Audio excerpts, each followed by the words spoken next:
Náš koncertík sa pomaličky chýli k záveru. Ja ešte raz pripomeniem, že po koncerte sa veľmi radi s vami stretneme, podáme si ruky, povieme si pár pekných slov, môžeme si urobiť spoločné foto na pamiatku.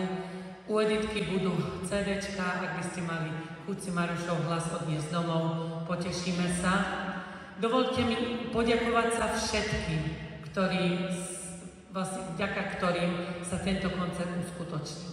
V prvom rade dôstojnému pánovi farárovi, otcovi Michalovi, za to, že nás pozval, že nám umožnil prísť do tohoto nádherného priestoru.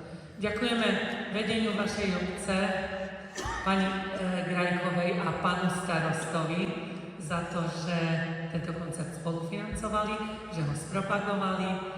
Ďakujeme našim skvelým asistentkám Editke a Skajke, lebo bez nich by sme sa sem určite nedostali. A za to Editka, ona je úžasne technicky nadaná. Pozrite, zvukárku nám robí. Web stránku nám vedie, ak by ste si chceli pozrieť www.marošbango.com, www.marošbango.com, Facebook Maroš Bango, YouTube Maroš Bango, to je všetko Editkina práca. Plagátinka tento koncert hotovila ona a tak ďalej a tak ďalej. Ja ďakujem Bohu za všetko, čo sme dostali.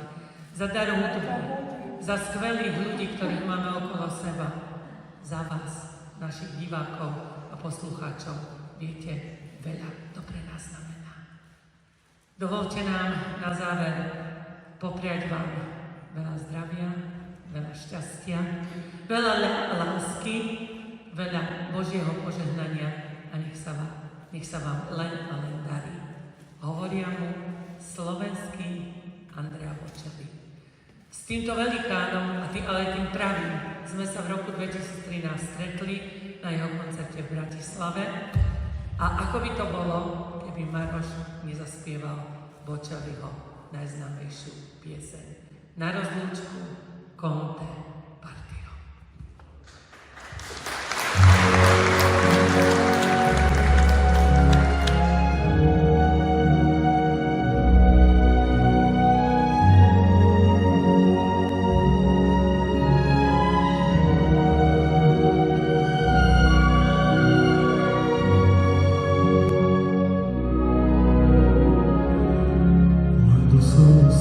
So